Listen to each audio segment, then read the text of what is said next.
tendrá que ser así.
¿Qué pasó, mamá?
Va.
Ya.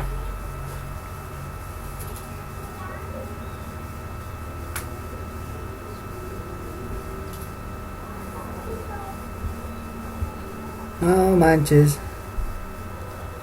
No manches. Aceptar. Nada.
¿Por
qué no llegas aquí?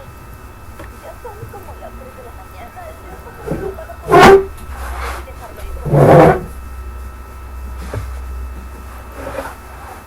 ¿Pero qué te hagas? Sofía, llegaste a la escuela.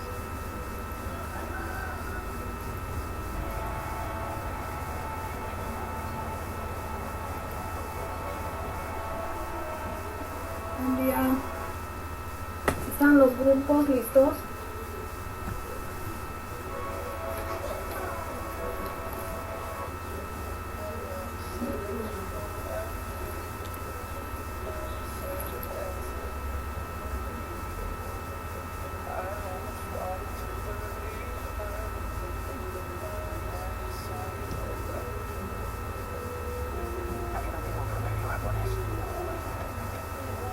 Está el grupo de Natalie Sánchez. ¿Ya está listo? Sí, Lice. Ok, voy a compartir pantalla. Lice, ¿me puedo pasar el anfitrión a Natalie, por favor? Sí, a cualquiera puede entrar. Ah, Ya ya. está abierto, por favor, adelante.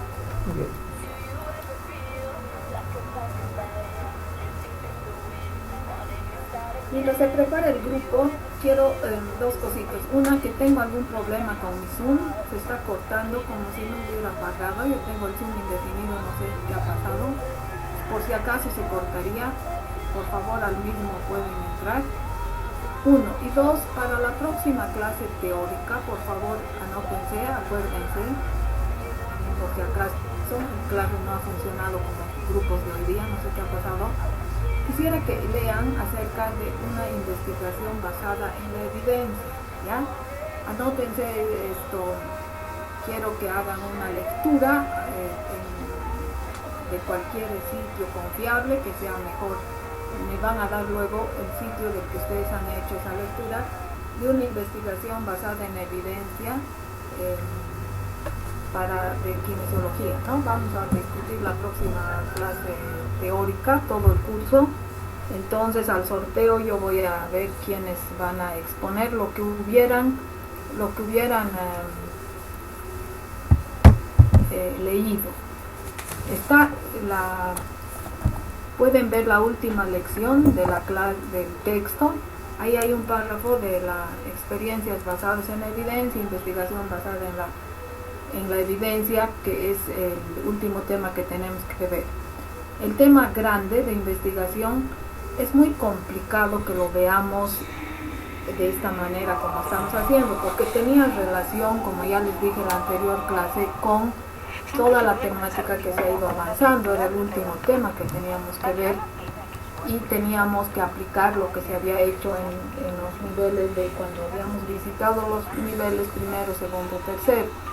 Entonces vamos a concluir con unos ejemplos de investigación basada en evidencia en fisioterapia y kinesiología. Entonces, por favor, cada uno va a hacer una lectura de un tema que les interese, de cualquier ámbito de la kinesiología. Al que le interesa el deporte, leerá la parte deportiva, leerán estética, leerán pediatría, lo que ustedes gusten de algún artículo que haya sido publicado de investigaciones basadas en evidencia, ¿sí?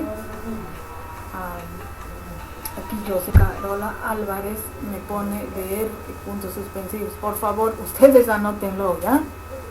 Y en el texto de la asignatura les voy a compartir. ¿Ya está para compartir la pantalla, Natalie?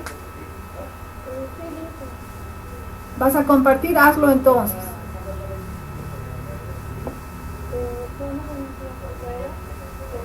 No se te escucha. Más fuerte. Un poquito más fuerte.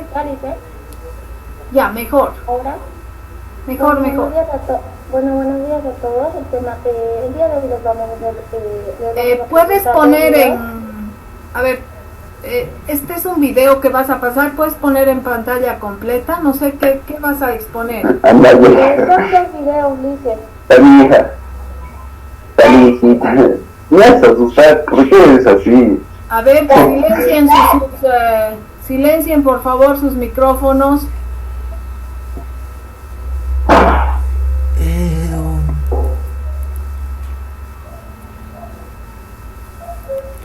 Pacientes parapléjicos. Puedes poner en pantalla completa y empezar, Natalie.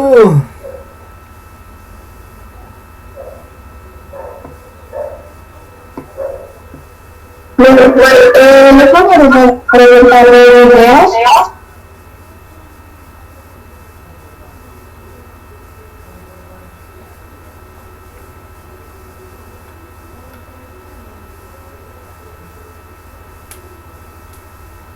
El Mundial de la Salud afirma que más de 689 millones de personas en el mundo, aproximadamente el 10% de la población total, padecen de algún tipo de discapacidad. Esto que cada año se suman 21 millones de discapacitados cada día en todo el mundo, según datos de la Organización Mundial de la Salud en el año 2014. Lesiones en la médula espinal. La lesión medular en niños es relativamente baja. Ocurre con mayor frecuencia en personas que sus edades oscilan entre los 15 y 28 años aproximadamente. El 85% de los casos son hombres, 4 veces más que las mujeres. La mayoría es debido a accidentes de tránsito, algunos también se producen por caídas, accidentes deportivos, agrícolas, industriales. La mayor cantidad de pacientes con lesiones medulares tienen como trauma una paraplegia. Parapléjicos.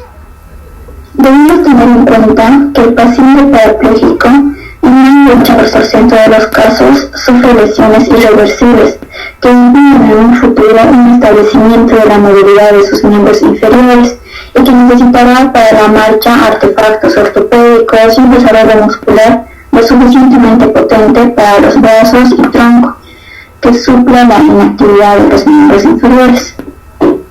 El objetivo principal del tratamiento fisioterapéutico y kinesiológico en pacientes con paraplegia es conseguir su máxima independencia y bienestar. Los objetivos específicos serían evitar la contractura muscular, evitar úlceras por presión, mantener los arcos de movimiento, evitar el aislamiento social y también la depresión. Las actividades que se realizarán en pacientes parapléjicos son movimientos pasivos relajados, uso de patrones de movimientos reflejos, ejercicio de fortalecimiento del miembro superior, estimulación vestibular específica. Tratamiento de pacientes parapléjicos en la época de pandemia. Se debe tomar en cuenta que debido a la pandemia será muy difícil que se pueda continuar el tratamiento de rehabilitación debido a las diferentes restricciones que existen actualmente. Es por eso que se optará por implementar la telerehabilitación. Este será un método que ayudará a que el paciente continúe con su rehabilitación y de la misma forma el familiar del paciente también se involucre. Para poder poder poner en práctica este método, será muy importante el uso de la tecnología y el servicio de Internet. Tenemos muchas aplicaciones para esto, por ejemplo el WhatsApp, que este medio será muy útil para pacientes que con pocos recursos para tener el acceso a Internet, ya que mediante esta aplicación podremos comunicarnos con nuestros pacientes mediante mensajería y a la vez proporcionarles videos para que puedan verlos y ponerlos en práctica. También tenemos la aplicación de Zoom. Esta aplicación será muy útil debido a que permitirá que el paciente pueda tener contacto con el kinesiólogo de forma de que puedan verse y así permitir al kinesiólogo realizar diferentes correcciones.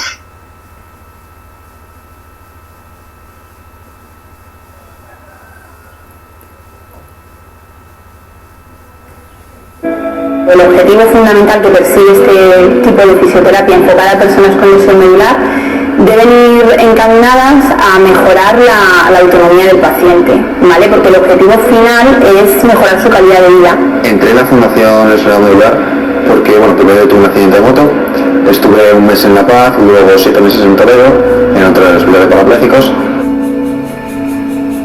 luego 3 meses en Barcelona, en el hospital que pareció, en la clínica Whitman. Y tras eso pues volví a casa y tenía que seguir con la rehabilitación, y al volverme de este centro pues vine pues por probar. Bueno, me seguí manteniendo pues la musculatura y demás en los movimientos, y la verdad que he salido encantado y pues llevo aquí unos años ya viniendo. La persona con lesión medular se relaciona con gente que tiene su misma patología, y para ellos eso fomenta el ver que no están solos, que no son los únicos, y el compartir experiencias, compartir inquietudes, compartir dudas. Cuando salí del hospital de Toledo, terminé mi ingreso allí, me enteré que existía este sitio y pedí la plaza y comencé a venir. Yo no estoy aquí hace 15 años más o menos que llevo viniendo, y bueno, pues yo encantado de encontrar este sitio porque pues tienen todo lo que necesito para poder hacer la rehabilitación bien. Pensaba que no, que era una forma de estar haciendo rehabilitación sin llegar a conseguir algo, y lo he conseguido bastante. Llevo aquí 5 años ya, y vine en silla, y luego mira todo lo que he corrigiendo, o sea, a base de trabajo, Los objetivos finales, digamos, es que la persona sea lo más funcional posible en su vida, pero luego tenemos objetivos más específicos de fisioterapia que vamos a trabajar pues desde el rango articular, el balance muscular, el control del tronco, la viperestación, la marcha, todo eso enfocado a que la persona sea más funcional, ¿no? Pues yo he avanzado mucho porque por mi experiencia yo vine aquí en silla de ruedas, salí de parapléjico de Toledo, vine aquí en silla de ruedas y empecé con un andador, con 2 muletas, y ahora voy con una muleta y voy bastante bien. Por mi experiencia he avanzado mucho. Hay compañeros que van en silla y avanzan menos, pero que a mí muy bien, la verdad. Recomiendo a todas las personas que tienen mi situación o parecida, que asistan a gimnasio, a fisioterapia. Es beneficioso para nosotros, nos relaja la plasticidad, nos enseñan cómo podemos vivir día a día, cómo podemos mejorar en terapia ocupacional, nos enseñan adaptaciones y todo lo que se necesita para poder llevar una vida mejor. Cuando no vengo un par de semanas o así, que sea por vacaciones o por enfermedad o lo que sea, pues me noto mucho más agarrado todo el cuerpo, más dolores, más espasticidad, las piernas se mueven continuamente, no me dejan dormir bien, y eso al final pues tener una calidad de vida. Que la persona es incansable con su tratamiento, que pese a sus miedos, sus dudas, a veces el que sea un poco duro no le hace desistir, sino todo lo contrario, y ves lo agradecidos que están de que estés ahí con ellos, de que les hagas trabajar, por muy cansados que acaben, por pocas ganas que tengan ese día, porque a lo mejor tienen un día un poquito más bajo. Todo eso hace que digas, bueno, el día ha sido duro, pero merece la pena porque mañana estas personas siguen ahí, van a estar ahí esperando de mí pues lo mejor. Hacérselo, no sé, yo creo que la mejor manera de hacérselo es trabajar y que ellos vean que tú vas a para arriba, porque yo estoy para arriba gracias a ellos, ¿sabes? Pero estoy agradecido a todos, a todos. Y yo quiero dar las gracias a todo el equipo que hay y por lo que intenta hacer su trabajo y bueno, por todos los años de dedicación que llevan luchando por mejorar, por tener mejor material, por todo. Sí, yo les quiero agradecer. Muchas gracias, chicos. Agradecerle a cada los fisioterapeutas que gracias a ellos pues puedo seguir teniendo mi vida lo más parecida posible a lo que era antes, que puedo seguir estudiando, puedo seguir haciendo mi vida saliendo por ahí como quiero y que pues gracias a ello puedo llevar una silla que antes no podía y que tengo más independencia. Bueno, mis objetivos de los videos fueron para primero realizar, hablar en sí de todo lo que fue nuestro proyecto, que sí nos tocaba abordar el tema de la terapia para pacientes parapléjicos y en segundo nivel, basándonos en lo que es la época del coronavirus, en la época de pandemia, como bien explicado en nuestro video. El siguiente video es para también demostrar un poco la importancia de que los pacientes parapléjicos nos dan a nosotros los fisioterapeutas.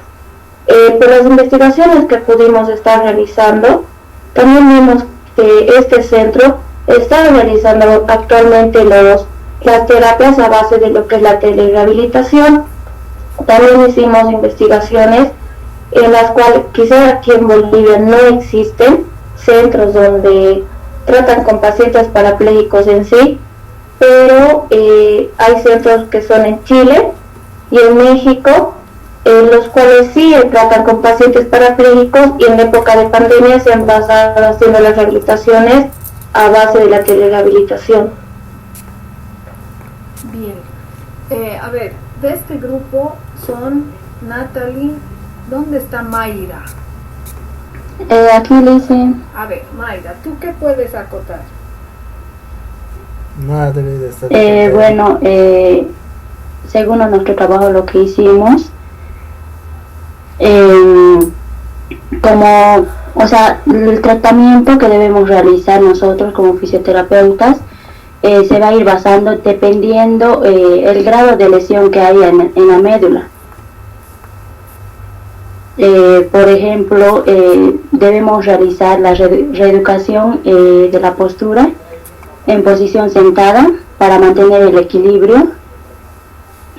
También nosotros, ya sea en gabinete o en el hospital, ya que nos hemos basado en el segundo nivel, podemos estimular al paciente mediante electroterapia. Te voy a cortar un poquito. Lo de ustedes era un trabajo en segundo nivel, pero lo que muestran no corresponde al segundo nivel. A ver, ¿qué características tiene el segundo nivel? ¿Por qué tú crees que este trabajo estaría en segundo nivel? Primero es porque, la prevención, promoción, porque licenciada, el paciente para que sea reincorporado en sí a la sociedad, después ya sea de la cirugía que le realicen, desde ahí iniciará el tratamiento y el hospital o la clínica contará con, ya sea con el equipamiento necesario y los cuidados necesarios para el paciente. Por eso nos hemos basado más en el segundo nivel de atención. Que una cirugía de médula se hace en segundo nivel? No, se hace en tercer nivel, pero después de eso, después de eso nos iríamos, ¿cómo se dice? Lo pasan al otro nivel, después de la cirugía. Bien. ¿Qué dice Silvia Huanca? Aún sigue siendo lo mismo. ¿Dicen? A ver, ¿tú qué dices del tema? ¿Qué complementas? Bueno, licenciado, yo podría decir que nosotros nos hemos basado en el segundo nivel porque habla más sobre las terapias y lo que nosotros buscamos, los objetivos que nosotros tenemos es, por ejemplo, evitar las contracturas musculares o mantener los arcos de movimiento haciendo ejercicios pasivos o eso. ¿Qué tiene que ver eso con el nivel? que ¿Cómo la han el hecho? segundo nivel está Ya. basado más en la rehabilitación del paciente. Ya la cagaron. Esa es Después de la promoción. cirugía. La rehabilitación del paciente se puede hacer de este Cuarto y paciente tercer también nivel. en tercer nivel. ¿Por qué específicamente en segundo, Silvia? Porque en tercer nivel se podría decir que el paciente está más, ¿cómo le digo? No mames. El paciente, o sea, en el segundo nivel se dice que es la rehabilitación. En tercer nivel sería más ya a las guías, o que el paciente está más en el hospital, o sea, eso, ¿cómo le digo? A ver, está bien, está bien. Ordena tus ideas. O ¿Por sea, qué lo en han el, sacado de tercer nivel donde lo operaron para llevarlo a segundo? Sería cuarto nivel que sería la porque en tercer rehabilitación. nivel es más, Y en instituciones sería en segundo. está más metido hacia la cirugía, o sea, es más profundo, Liz. Nosotros nos hemos ido a segundo nivel solo por la rehabilitación. Ok. A ver, ¿dónde está Cruz? ¿Participó en el grupo o no? Porque Sí, siempre Lice. que le he llamado no asiste a clases, Cruz. Lice, sí, Jadaí, sí, ¿cómo es tu ya. nombre? Jadaí. Jadaí. ¿Qué dices, Jadaí? ¿Has participado? Sí, Lice, pasa que el anterior no pude hablar porque no tengo buena señal, estoy en una provincia. A ver, en el video que nos muestran ese ejemplo en España, ese lugar donde están haciendo la entrevista, ¿a qué nivel corresponde de atención? Según lo que tú has visto, ¿a qué nivel correspondería? A un tercer o cuarto nivel yo.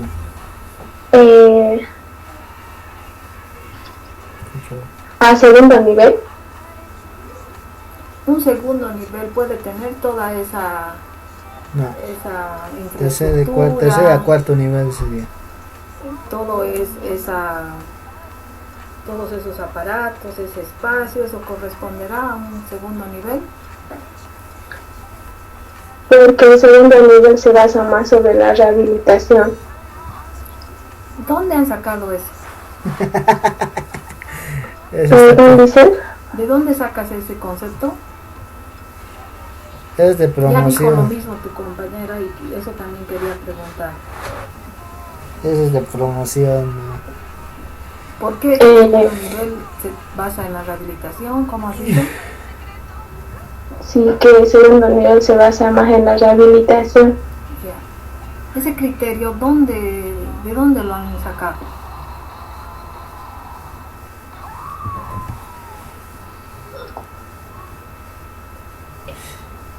Lo saca internet, dice. ¿Y puedes darme el sitio de donde has sacado? ¿Qué dice Silvia Huanca, que también has dicho lo mismo? A ver, ayúdale a Jadaí. Jadaí. Bueno, dicen de investigando, pues nosotros hemos, el primer nivel se basa en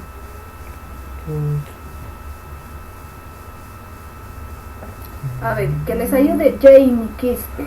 A la suerte. ¿Dónde está Jamie? Se Ah, la Aquí me cagaron, confiaba, buenos se días. la cagaron. Jamie, perdón. Aquí estoy. Jamie. A ver, dinos Jamie. Bueno, quizás mis compañeras se están confundiendo un poco.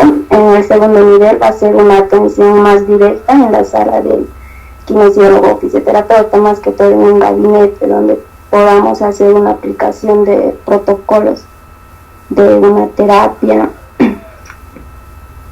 ¿Y eso no se puede hacer en tercer nivel? Se puede hacer, licenciada, solo que en tercer nivel se necesita más equipamiento, como ya estaríamos tratando más a pacientes un poco con lesiones medulares un poco más fuertes, se podría decir pacientes más críticos. En el segundo nivel no tanto. ¿Quién puede comentar algo acerca? A ver, ¿quién del curso se anima a aclarar, a hacer una pregunta respecto a esta ubicación del nivel de atención? A ver, ¿qué dicen los compañeros? Bueno, que sería un tercer o cuarto nivel más donde la rehabilitación es lo que actuaría, no en un ¿Alguien segundo va a nivel. participar? A ver, Claudia. Hola, buenos días. En un segundo nivel se tiene que hacer una rehabilitación de la patología o de la cirugía que que podamos llegar a rehabilitar exactamente. En cambio, ya en un tercer nivel es muy difícil rehabilitar. Lo que tenemos que hacer es prevenir que surjan mayores consecuencias. Entonces, yo pienso que para estas lesiones medulares sería bueno aplicarlo tal vez en un tercer nivel, donde podamos tener mayor accesibilidad, como decían, a ambientes más grandes, a aparatología, a cosas más complicadas para poder tratar mejor este tema de las lesiones medulares, porque ciertamente es un tema bien complicado. Las lesiones medulares pueden causar a muchas personas lesiones irreversibles, y a lo que se limitaría sería a, como decía en el video uno de los pacientes, a evitar la atrofia muscular, a esas O sea, cosas. que para ti esto estaría en tercer nivel. Para mí sí, Lisen, yo preferiría que lo atiendan en un tercer nivel. ¿Qué dices, Cerrudo? ¿Había alguien Cerrudo que quería participar? Sí, Lisen, en cuanto al segundo nivel, algo que hemos avanzado, está más orientado a lo que es el diagnóstico y tratamiento. Entonces, ahí en un segundo nivel podemos encontrar más especialidades, incluso donde nos pueden ayudar a detectar mejor la enfermedad, a saber qué está pasando. En un segundo nivel podemos encontrar laboratorios. Exacto. ¿Sí? No. O sea, en tercer nivel dicen, es más hospitalización. En tercer nivel es donde el paciente después, por ejemplo, tiene una cirugía, se tiene que quedar o algo, o sea, es más hospitalizado. Entonces, en este caso, por ejemplo, estos pacientes van y vienen a sus casas. Ellos no se quedan generalmente, así como se diría, hospitalizados con cuidados gran parte del tiempo. Entonces, yo creo que sí le corresponde, pero no es tanto así como solo rehabilitación, ¿verdad? Entonces, es un aglomerado de especialidades donde, claro, en este caso estamos hablando de la fisioterapia. Entonces, en fisioterapia obviamente ya hay una especialidad para tratar específicamente para esto. Entonces, ahí va a ser donde en un segundo nivel un fisioterapia especializado en rehabilitación va a trabajar con este tipo de pacientes en un segundo nivel, pero más en un tercer nivel no creo que corresponda, porque se trata más de hospitalización. Obviamente tiene equipos más avanzados, obviamente está más equipado, pero es más de hospitalización a lo que... Bien. Han aprendido, creo, algunas cosas. Hay un poco de confusión, sí. Claro que sí, pero con estos temas se puede ir aclarando. Es cierto que una etapa aguda hay que hacerla en el hospital, ¿no? Una cirugía de médula es re compleja, súper compleja, entonces eso debe ser hecho en un tercer nivel. Pero después la rehabilitación, el proceso de rehabilitación, de fisioterapia, es cierto que correspondería más a un segundo nivel. Pero en este tema me gustaría aclarar lo siguiente, por favor, quisiera inclusive si pueden que lo anoten. Hace 2 meses se ha salido un decreto ministerial que luego va a tener rango de ley, en el que en Bolivia los cuartos niveles de salud son los institutos especializados. Todo instituto en Bolivia va a ser cuarto nivel. los súper especializados. A ver, en Sucre, por ejemplo, diríamos que tenemos cuarto nivel en el psicopedagógico, Sí, y en el oncológico y en el instituto psiquiátrico. sí. ¿Qué quiere decir? Que en esos niveles exclusivamente se tratan esas patologías neurológica, psiquiátrica y oncológica. En Cochabamba, en La Paz, en todas partes hay institutos. Quiere decir que estos pacientes van a estar en sus etapas agudas o quirúrgicas en hospitales de tercer nivel y luego van a pasar a estos hospitales especializados o institutos, se les ha venido a denominar, y que ahora se constituyen en cuartos niveles de atención. ¿Ok? Entonces, esta parte de cuarto nivel no hemos visto en la asignatura con ese nombre, porque en cada país se ha ido adecuando. En muchos países y hasta hace poco se decía que cuarto nivel son hospitales hiper especializados, por ejemplo, en trasplantes de órganos, en trasplantes que se llama trasplantes con aparatos robóticos, ¿no? Entonces, en Bolivia los institutos son cuartos niveles, ¿ya? En Sucre, como les digo, con ese ejemplo, el psiquiátrico siempre ha sido una cosa que no se podía encajar en ningún nivel, pero ahora ya se ha establecido los cuartos niveles como institutos de alta especialidad, por un lado. Por el otro, con la ley de la persona con discapacidad, por ley tenían que crearse centros de atención a la persona con discapacidad, que es otra cosa, ¿no?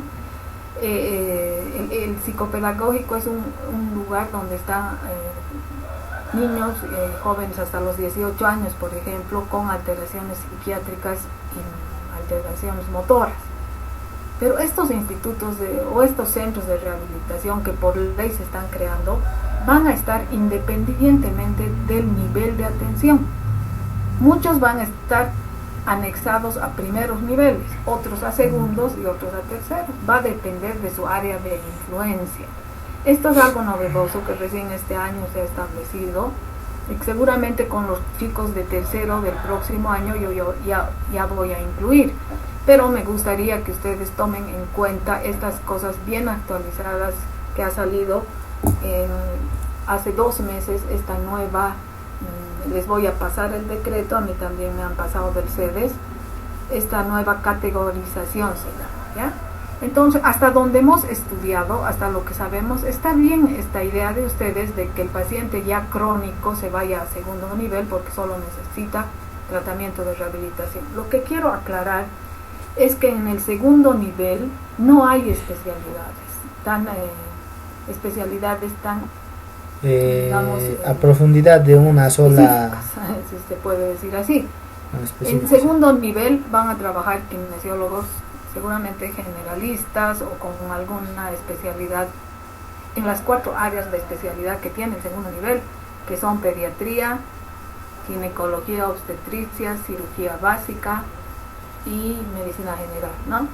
Entonces, es en el tercer nivel donde están los grandes especialistas en todas las áreas, en kinesiología también, y seguramente en estos institutos especializados como en el psicopedagógico, claro, todos los kinesiólogos, ya sea por experticia o por cursos, son especializados en neurología, o en el psiquiátrico también hay kinesiólogos que más especializados en atención del paciente psiquiátrico.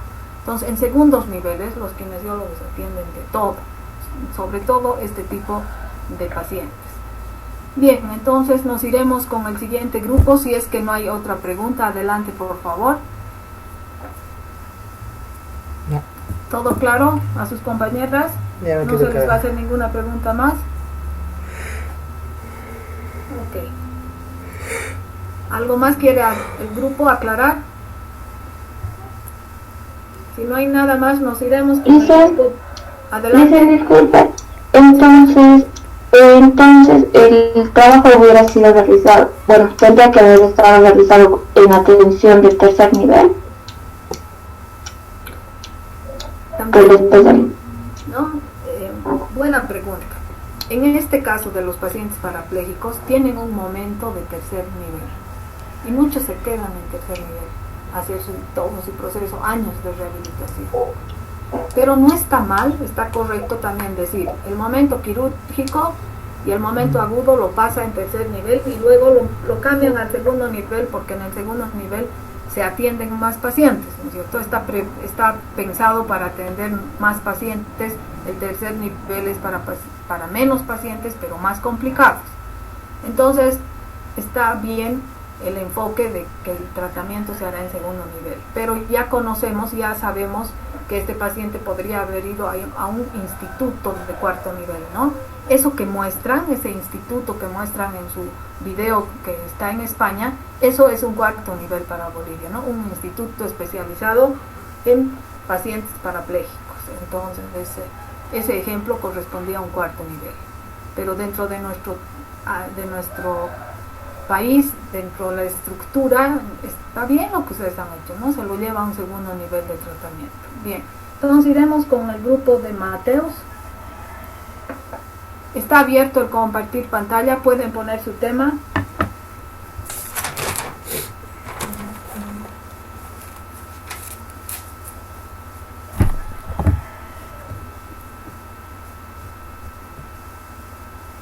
Primer nivel de atención. Qué huevada. ¿Qué le estará pasando a la Licen?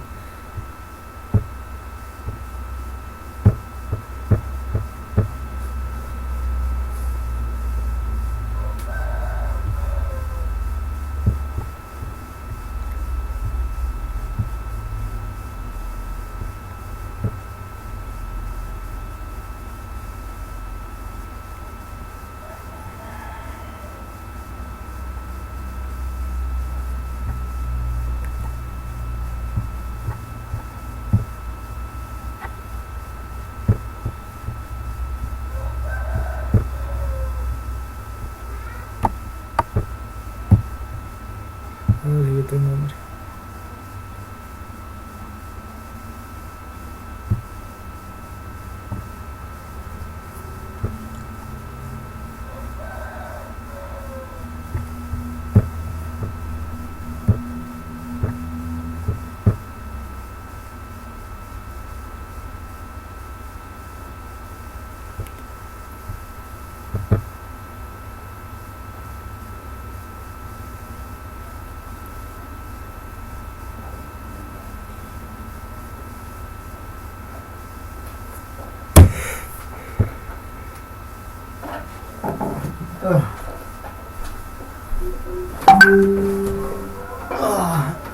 No estaré ahí cuando comiencen a poner la pantalla. ¿Pueden compartir pantalla, por favor?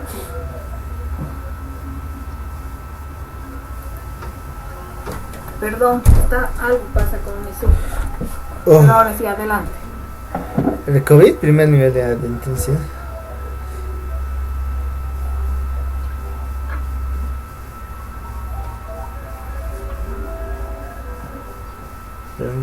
¿Cómo está el COVID?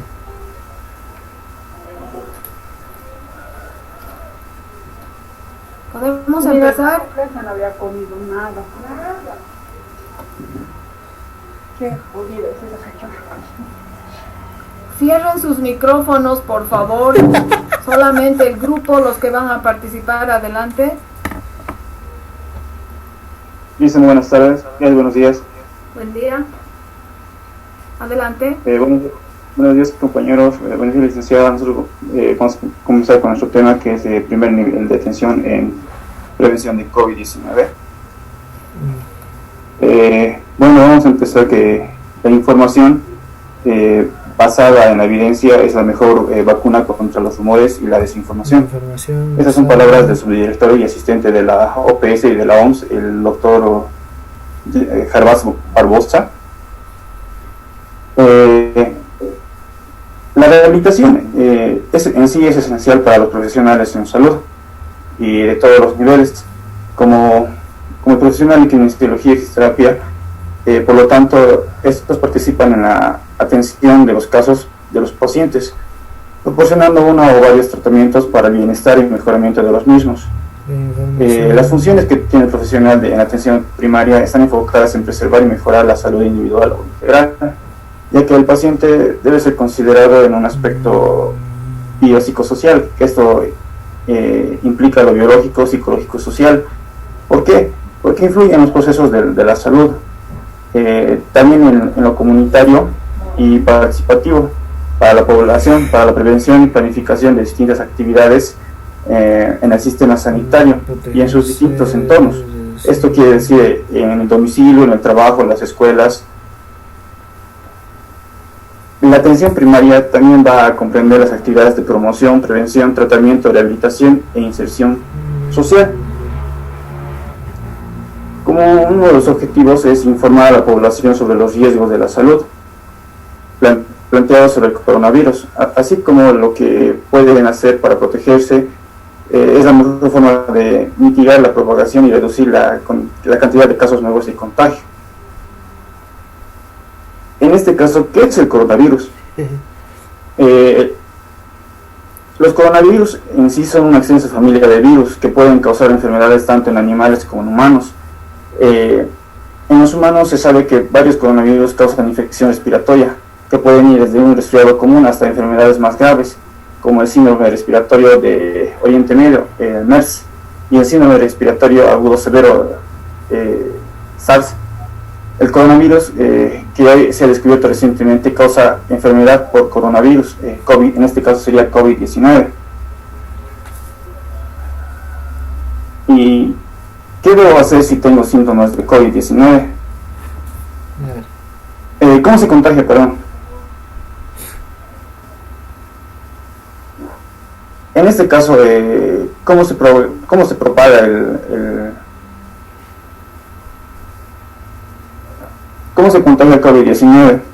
Una persona puede contraer COVID-19 si entra en contacto con otra persona infectada con el virus, si alguien infectado estornuda directamente sobre él, al toser o estornudar y luego tocarse los ojos, nariz o boca. Siguiente diapositiva.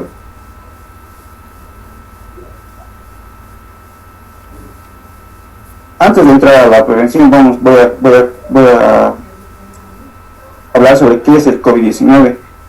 En sí, vendría a ser lo que es la enfermedad infecciosa causada por el coronavirus, que se ha descubierto más recientemente tanto este nuevo virus como la enfermedad que propaga, que provoca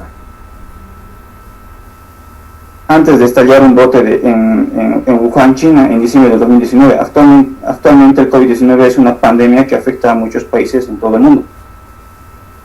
En la parte de cómo se propaga el COVID, una persona puede contraer el COVID por otra que esté infectada por el virus. La enfermedad se propaga principalmente de persona a persona a través de las gotículas que salen expelidas de la nariz, la boca, de una persona infectada al toser, estornudar o hablar. Estas gotículas son relativamente pesadas, no llegan muy lejos y caen rápidamente al suelo. Una persona puede contraer el COVID-19 si inhala a las gotículas procedentes de una persona infectada por el virus. Por eso es importante mantenerse al menos a un metro de distancia de los demás. Estas gotículas pueden caer sobre los objetos o superficies que rodean a la persona, mesas, pomos, barandillas, asientos, de modo que otra persona puede infectarse si toca esos objetos o superficies y luego se tocan, o también se puede al tocarse los ojos, la nariz, la boca. Por ello es importante lavarse las manos frecuentemente con agua y jabón y con un desinfectante a base de alcohol. La OMS está estudiando en este momento las investigaciones en curso sobre las formas de propagación del COVID-19 y seguirá informando sobre las conclusiones que se vayan obteniendo. Si alguien en su casa está enfermo, lo primero que debe hacer es continuar practicando las medidas de prevención como acciones de costumbre. Dos, que esa persona mantenga a la persona enferma en una habitación separada de otros en el hogar para evitar que se contagie a un familiar o a otra persona. Como tres, si cuidan a un enfermo o miembro de su hogar, que controle su propia salud también, que mantenga las superficies desinfectadas y también evitar y compartir artículos personales, que esto es muy importante. Y si te enfermas, quédate en contacto con otros por teléfono más que todo, y cuidar la salud emocional de los miembros de tu hogar, incluyéndose a sí mismo. En cuanto a vendría a ser cuáles son los síntomas del COVID, los síntomas más habituales del COVID-19 son la fiebre, la tos seca y el cansancio. Otros síntomas menos frecuentes que afectan a algunos pacientes son los dolores y molestias. También podría ser la congestión nasal, que es uno de los síntomas que también se ha estado dando, en especial en Bolivia. El dolor de cabeza, la conjuntivitis, el dolor de garganta, la pérdida del gusto y el olfato, y las erupciones cutáneas o cambios de color en los dedos o de las manos de los pies. Estos síntomas suelen ser leves y comienzan gradualmente. Algunas de las personas infectadas solo presentan síntomas muy leves. La mayoría de las personas, alrededor del 80%, se recupera de la enfermedad sin necesidad de tratamiento hospitalario, que recordarán, incluso a modo de chiste, algunos medios decían, es preferible quedarte en casa y aislado a que ir a un hospital, porque al ir al hospital directamente te sacan en un cajón. Eran formas de decir, expresiones que decían incluso en algunos medios de comunicación. Alrededor de una persona de cada 5 personas que contraen el COVID-19 acaba presentando un cuadro grave y experimenta dificultades para respirar. Las personas mayores y las que padecen afecciones médicas previas con hipertensión arterial, problemas cardíacos o pulmonares, diabetes o cáncer también son más propensas a presentar cuadros graves. Sin embargo, cualquier persona puede contraer COVID-19 y caer gravemente enfermo o enferma. Las personas de cualquier edad que tengan fiebre o tos y además respiren con dificultad, sientan dolor o presión en el pecho o tengan dificultades para hablar o moverse, deben solicitar atención médica inmediata. Si es posible, se recomienda llamar primero al profesional sanitario o centro médico para que estos remitan al paciente al establecimiento sanitario adecuado. Es muy importante hacer las pruebas porque en algunos casos se ha dado que presentaban los mismos síntomas de perder el gusto, el olfato o enrojecimiento en los dedos, pero no presentaban COVID, sino que era un cuadro más severo respiratorio, pero no COVID-19.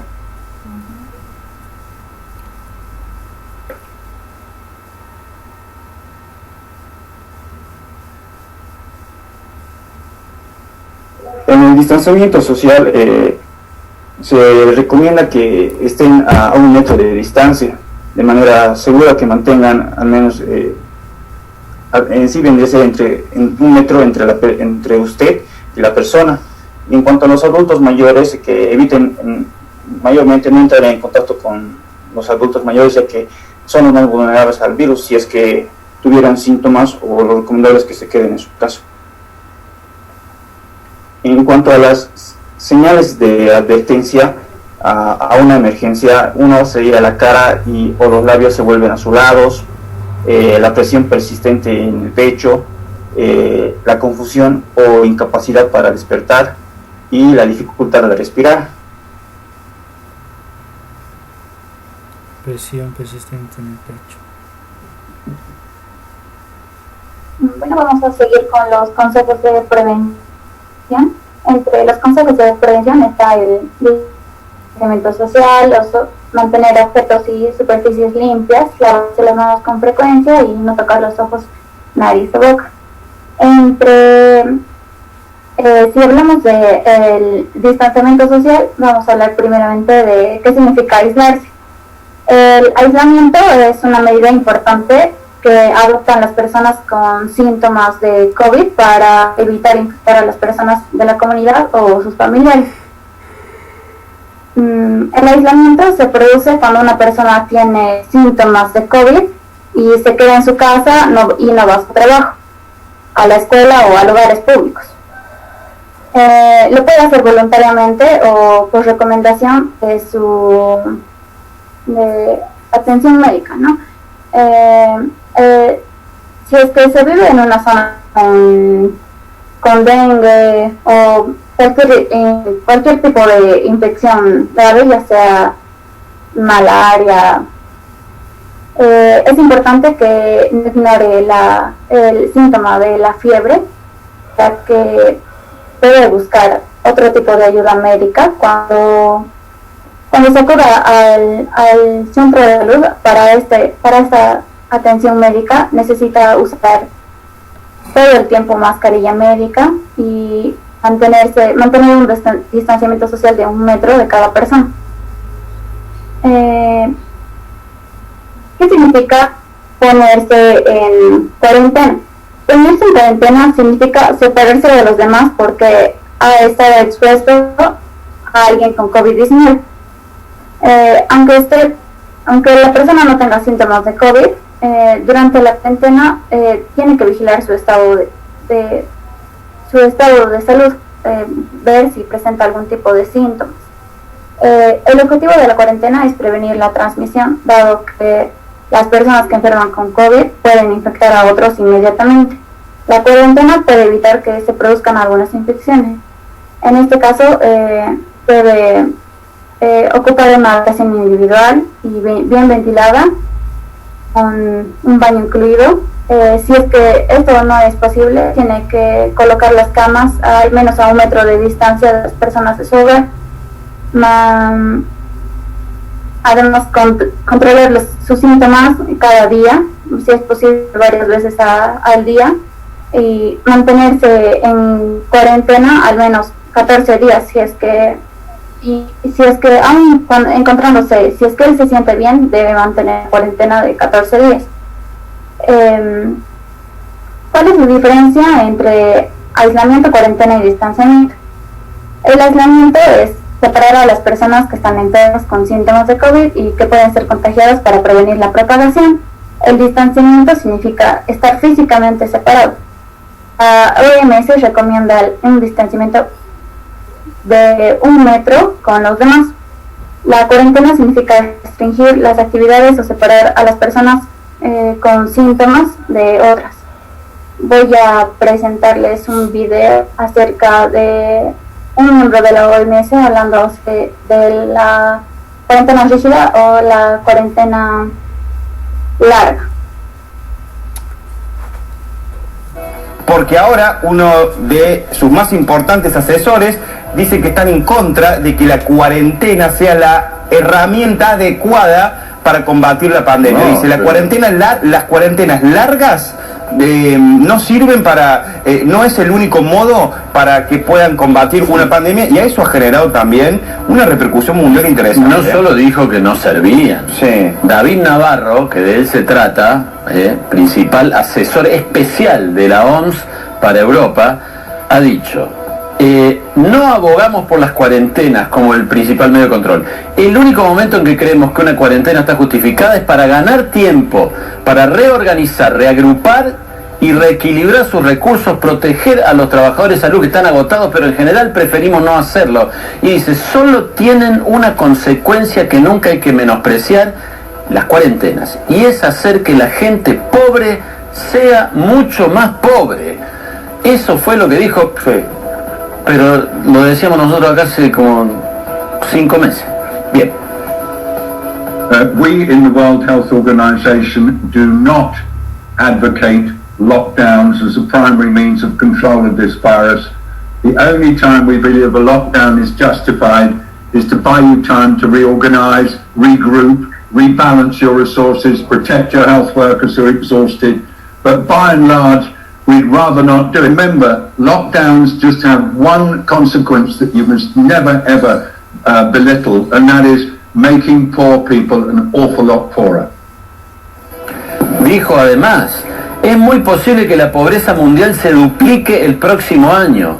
Es posible que tengamos al menos una duplicación de la desnutrición infantil, porque los niños no reciben comidas en su escuela y sus padres en familias pobres no pueden pagarlo. En realidad es una catástrofe global terrible y espantosa.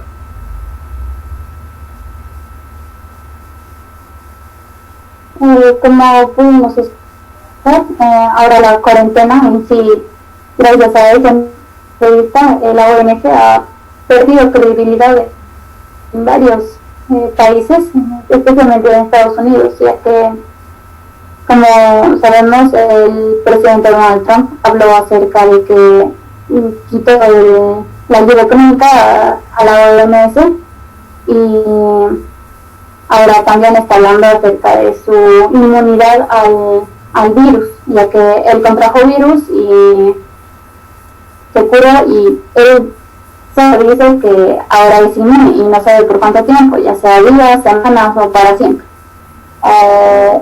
Este puede ser un tema controversial acerca de dar una cuarentena, continuar con una cuarentena o volver a las actividades normales con las medidas de prevención. Las reglas en el transporte público. El contacto entre el conductor y el pasajero debe ser mínimo. Como podemos observar en la misma calle, cuando salimos del transporte público, varios micros están con un protector de plástico muchas veces y no tiene contacto directo con el pasajero. Los taxis y otros vehículos deben aceptar una tarifa por pasajero, excepto los menores de edad y los niños de 3 años y los adultos mayores. Esta tarifa única es de 1.50. Bueno, las personas que han tomado el transporte público deben estar enteradas.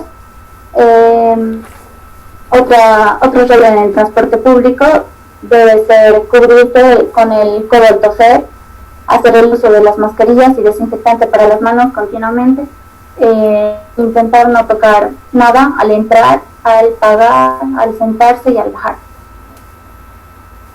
El equipo de protección personal.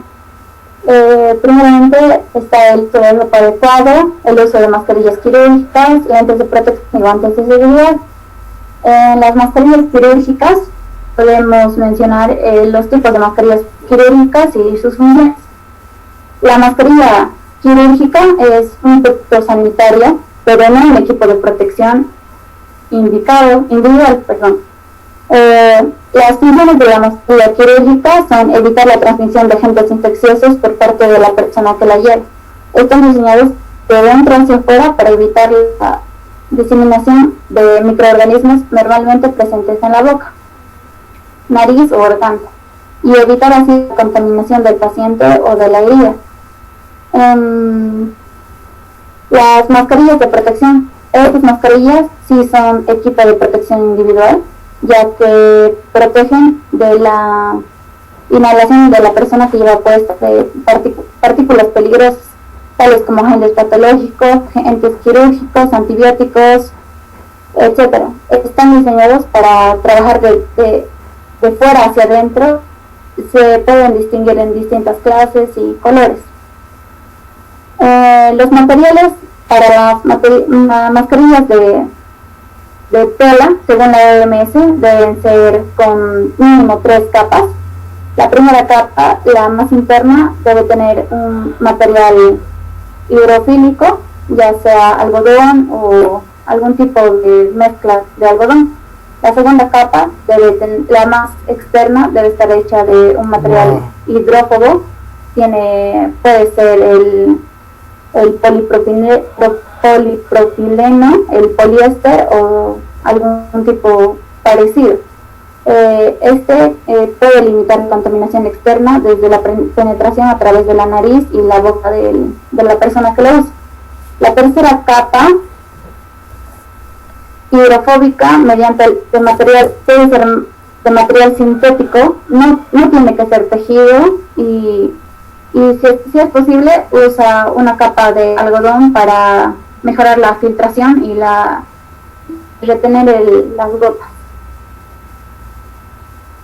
Voy a mostrar el uso correcto de la mascarilla.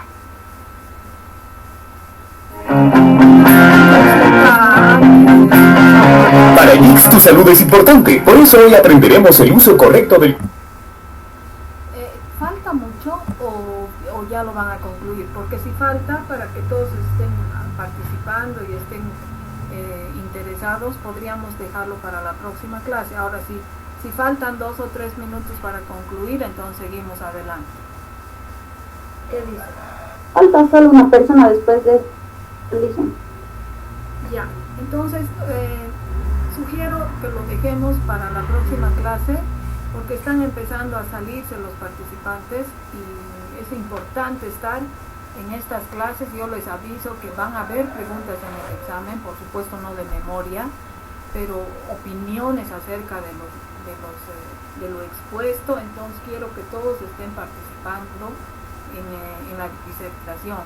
Entonces el próximo sábado, por favor, el grupo de Mateus, empezaríamos con este video y así con tranquilidad concluimos su exposición. Además, muy importante este tema ahora, ¿no? Que estamos en pleno problema de la pandemia, y recordar esto y tomar decisiones también sobre nuestra propia cuarentena como universidad. No sé cómo vamos a ver al futuro, entonces lo vamos a dejar así. Y además decirle al grupo del Lisette Baltasar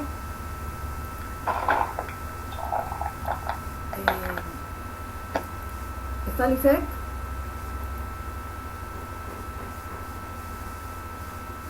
El grupo de Lisette, Natalia, Cristín, Laime, ¿están? Sí, Lisette, aquí estábamos. Ok, para la próxima clase tu tema. Interesante. Está bien, Lisette. Muy bien, entonces termina el grupo de Mateus, continúa el grupo de Lisette y quedarían dos grupos más, que serían los grupos de Jocelyn Daza. ¿Está Jocelyn? O Cristian Magne o José Rodrigo, ¿están estas personas? Hola, Lisette, disculpe, ¿ha entrado mi nombre para exponer? ¿Me tocaría la siguiente semana? ¿Cuál es tu nombre? Baltasar. Lisette Baltasar. Sí, es que... El próximo sábado, ¿ok? No, ahora estoy hablando de Jocelyn, Carol, Natalia, Adriana o Cristian Magne. ¿Están ellos? Ok, no están. Ese grupo ya no va entonces. Y finalmente el grupo de Cintia Condori y Paola Farfán. ¿Están? Sí, Lisette, aquí estoy. Ok, vayan preparando. ¿Ustedes son dos o tres? Somos tres. Se integró una más. A ver, Cintia, Paola y Rosa. ¿Esas Ajá. son? Sí, Lisette.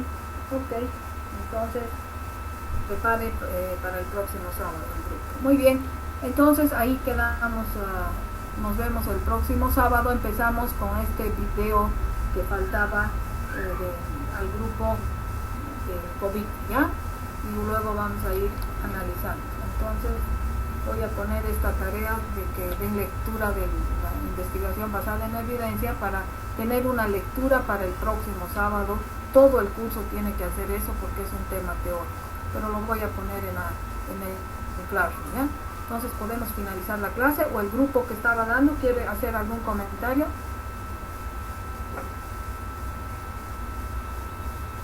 Está bien, Lisette, entonces la siguiente clase continuamos. Simplemente a los compañeros mencionarles que tengan todas las medidas de prevención, que se cuiden, eviten el contacto con directo, eviten ir a fiestas, eviten ir a lugares donde se tenga mucha